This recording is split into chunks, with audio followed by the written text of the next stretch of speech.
Yes, ninth class. Now let us see question number 5. And what is the statement of question number 5? Is that the capacity of the cubical tank is 50,000 liters of water. एक tank है, उसमें 50,000 litre पानी आता है, तो उसका volume कैसे निकालेंगे? क्योंकि हमें मालूम है 1 metre cube is equal to 1000 litre के बराबर होता है, तो अगर हम इसको 1000 से डिवाइड कर देते हैं तो वॉल्यूम ऑफ द टैंक आ जाता है। देखिए ये टैंक मैंने बनाया है, तो इसमें इसका वॉल्यूम क्या हुआ? 50 मीटर क्यूब, ये वॉल्यूम आ गया।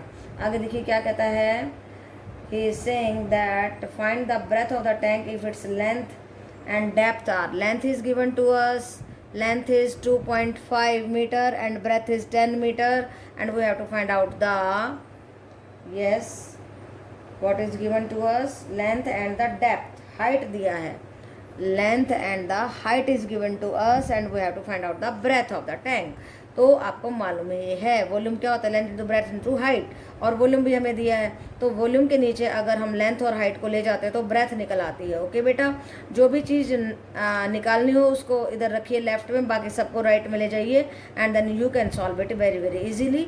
देखिए 50 बाय हमारी लेंथ थी 2.5 इंटू हाइट थी 10।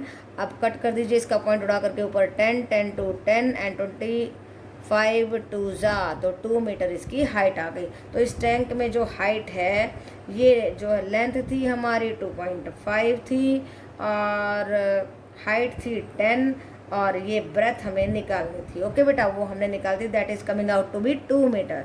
ओके बेटा, so it was very simple. बात कन्वर्जन की थी, यहाँ पे ये अगर आपको मालूम है फिर वॉल्यूम आ जाएगा, उसके बाद बस इससे इन दोनों को डिवाइड करना है। Nothing was very difficult in this question. Now see question number 6. A village having a population 400. एक विलेज है, राइट, उसमें लोग कितने रहते हैं? 4000 लोग रहते हैं। रिक्वायर्स 150 लीटर ऑफ वाटर पर हेड, और एक आदमी को 1 पर्सन की रिक्वायरमेंट है 150 लीटर। इतना पानी पीता है एक आदमी, उसको पूरे दिन के लिए चाहिए होता, नहीं पीता इतना, उसके पूरे दिन की रिक्वायरमेंट है, पूरे दिन के लिए चाहिए। It has a tank measuring 20 metre, 15 metre and 6 metre. 20, 15 and 6 are the dimensions of the tank. इसी तरीके का टैंक है। Now see for how many days will the water of the tank last, कहता है कि कितने दिन चलेगा ये पानी। अब यस बेटा, now we have to find out the number of the days, that how many days the water will last. तो हम उसके लिए क्या करेंगे, capacity of the tank by water requirement per person of the whole village. Yes, water requirement of the village करेंगे, water requirement, सीधा लिख दीजिए water requirement of village, right बेटा।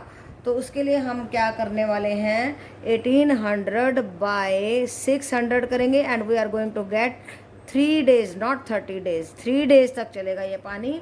ओके बेटा, तो हमने क्या किया इस क्वेश्चन में, लेंथ ब्रेथ और हाइट दिया था, वॉल्यूम ऑफ द टैंक निकाला, फिर water requirement of the 1 person इतना था, पूरे गाँव की रिक्वायरमेंट को निकाला, और हमने क्या किया, पूरे पानी को रिक्वायरमेंट ऑफ द विलेज से डिवाइड कर दिया and we are going to get the number of the days the water is going to last. पानी कितने दिन चलेगा वो हमारे पास आ गया।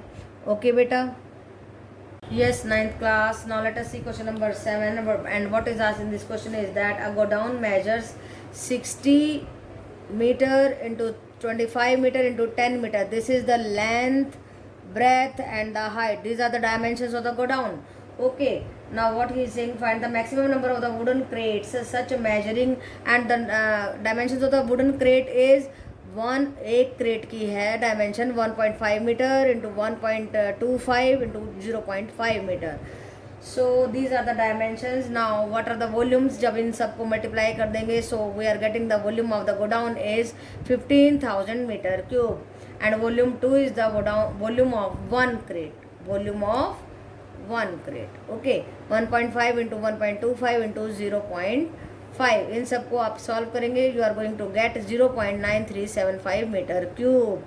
तो अगर गोडाउन को हम एक क्रेट से, देखो ये मान लो पूरा गोडाउन है और छोटे छोटे क्रेट्स में हमने उसको डिवाइड करना है, तो हम वॉल्यूम ऑफ गोडाउन को हम वॉल्यूम ऑफ 1 क्रेट से डिवाइड करेंगे and we are going to get the number of the crates. देखिए कैसे, 15,000 बाय 0.9375, 15,000 बाय 9375, ऊपर चले जाएंगे जीरोस, कितने 1 2 3 4, पॉइंट को हटा दीजिए और जब आप इसको सॉल्व करेंगे you are going to get 16,000।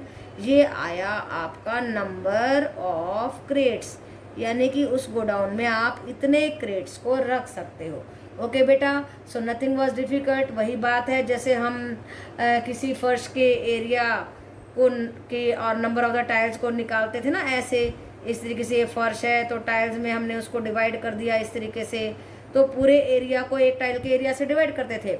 वैसे ही यहाँ पे पूरे गोडाउन के वॉल्यूम को एक क्रेट के वॉल्यूम से डिवाइड कर देंगे और हमारे पास आ जाएगा number of the crates store in the godown. यहाँ वॉल्यूम की बात कर रहे हैं, वहाँ पे एरिया की बात करते थे। ओके बेटा, और सारी की सारी यूनिट सेम है, मीटर में है सारा, देखिए ये भी मीटर में है, तो हमें कुछ ज़्यादा करने की ज़रूरत ही नहीं है। लेकिन अगर ये मीटर में ना होता तो आपको इसको सेम यूनिट बनाना पड़ता। ओके बेटा, तो सभी क्वेश्चंस में बहुत ध्यान से स्टेटमेंट पढ़ने के बाद काम करना चाहिए ताकि हमारी कोई मिस्टेक ना हो। ओके बेटा, yes 9th class, now let us do question number 8 of your NCERT book, and what he is asking, a solid cube of the side 12 cm is cut into 8 cubes of the equal volume। तो एक cube है, देखिए उसका एक as है 12 centimetre, इस cube को 8 cubes में कट कर दिया है। कितने क्यूब्स में कट किया? 8 क्यूब्स में, राइट बेटा। तो ये इस तरीके के क्यूब्स हैं, ये इस तरीके के सारे क्यूब्स हैं, इसमें इन्होंने बराबर बराबर इसको बांट दिया है और 8 हैं। तो हमें क्या कहता है ये, what will be the side of the new cube, नए क्यूब की क्या साइड होगी, ये पूछता है हमसे। नए क्यूब की जो है साइड निकालो। अब देखो क्या करने वाले हैं हम, and also find the ratio between their surface areas, और कहता है उनके सरफेस एरियाज की रेशो भी निकालो, राइट बेटा। तो देखो मैंने ये 8 क्यूब बना दिए हैं, इस तरीके के छोटे छोटे क्यूब्स में इसको इसने काट दिया है। तो कहता है इस सारे वॉल्यूम को इन 8 क्यूब में बांटना है। तो हमें क्या करना होगा, इस पूरे के वॉल्यूम को 8 से डिवाइड करके एक क्यूब के वॉल्यूम को निकालेंगे पहले, फिर उसकी साइड को निकालेंगे और फिर हम उनके सरफेस एरियाज का, दोनों के अलग अलग सरफेस एरिया निकालेंगे और फिर उनका रेशो निकालेंगे। तो देखो 1 बाय 1 करते हैं, धीरे धीरे समझ में आ जाएगा, बहुत ही मुश्किल नहीं है ये, बहुत आसान है। Volume of the cube of the edges, तो पहला एज दिया है हमारे को 12 सेंटीमीटर, इस पूरे का वॉल्यूम निकालते हैं 12 × 12 × 12 सेंटीमीटर, क्योंकि वॉल्यूम ऑफ द क्यूब होता है L cube, edge cube. Okay बेटा, अब नया ये जो छोटे छोटे क्यूब आएंगे वो 1/8 ऑफ दिस वॉल्यूम है। तो हमने क्या किया, नए वॉल्यूम V2 को निकाला, ये V1 पुराना वॉल्यूम था इस बड़े का, अब इस छोटे से क्यूब का वॉल्यूम आ गया 216 सेंटीमीटर क्यूब। अब इसका एज कैसे निकालेंगे, इसका एज निकालेंगे इसका क्यूब रूट करके, क्योंकि वॉल्यूम निकालते हैं हम एल क्यूब, और L कैसे निकलेगा, वॉल्यूम का 1/3 करके। ये बात देखो समझने की बात है, ठीक है। 216 के हम क्या करेंगे, फिर टुकड़े करेंगे। कैसे करेंगे, देखिए 216 6 पे जा रहा है, 3 6 एंड 6 एंड 6, तो 6 × 6 × 6 6 क्यूब आ गया, राइट। 6 क्यूब और बाहर खड़ा है 1/3, तो 6 हमारी साइड आ गई, 6 सेंटीमीटर। ओके बेटा, तो अब हमें इनके सरफेस एरियाज़ का रेशो निकालना है। अब सरफेस एरिया क्या होता है आपको मालूम ही है, 6s², ये होता है क्यूब का surface area of cube, right बेटा। अब देखो 6s1², हमारा पहला एज, इसका एज कितना था 12, 6 × 12 × 12 कर दीजिए, यस, ये आ गया हमारा वॉल्यूम 1, नहीं वॉल्यूम 1 नहीं, सरफेस एरिया ऑफ क्यूब 1, और सरफेस एरिया ऑफ क्यूब 2 कैसे करेंगे, देखिए इसकी एज आया था 6, तो 6 × 6 का स्क्वायर करेंगे। अब कट कर दीजिए, कितना आसान है, देखिए 2 जा पे गया, ये भी 2 जा पे गया, 2 2 जा 4, 4:1, तो रेशो आई 4:1, राइट बेटा। So nothing was difficult in this question, कुछ भी मुश्किल नहीं था। इस क्यूब को 8 हिस्सों में बांटिए, नया क्यूब निकालिए उसका वॉल्यूम, और उसका एज निकालिए 1/3 उसका क्यूब रूट लेकर के नया एज आ गया। फिर आपने उसके सरफेस एरियाज निकालने हैं। इसका सरफेस एरिया ये निकाल दिया हमने 6 × 12 × 12, क्योंकि इसकी साइड 12 थी, राइट। और इसका निकाला हमने 6 × 6 × 6, क्योंकि हमारी ये एज आया था 6 सेंटीमीटर। ओके बेटा, so it was very easy and you can do it very easily, and this is important also. Okay बेटा, yes, 9th class. Now let us see question number 9 and what is asked in this question. This is also very very important beta, because इसमें कुछ ऐसी बातें लगेगी जिसको आपको understand करना है। A river 3 meter deep, deep means उसकी हाइट है, हमने लिख दिया height of the river 3 metre. Okay बेटा, एंड 40 मीटर वाइड, और कितनी चौड़ी है, ब्रेथ दे दिया है हमारी 40 मीटर। दो बातें हमें समझ में आ गई हैं।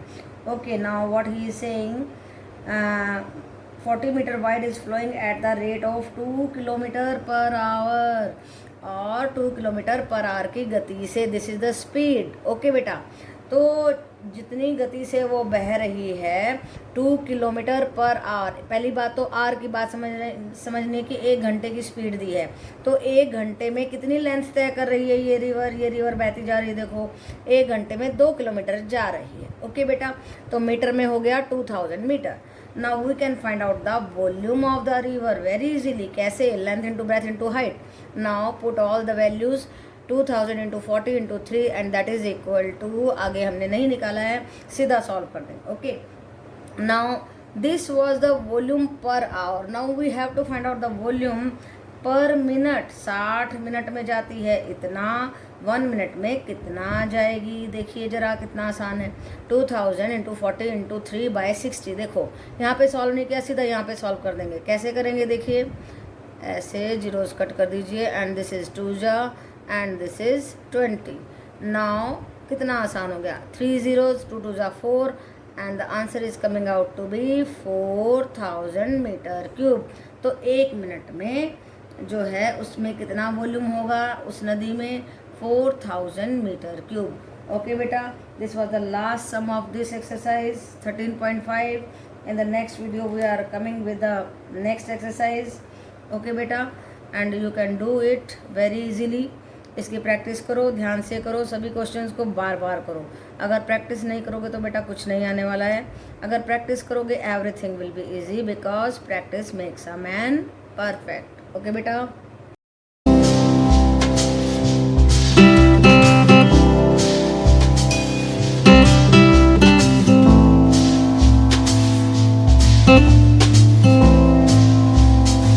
Thank you.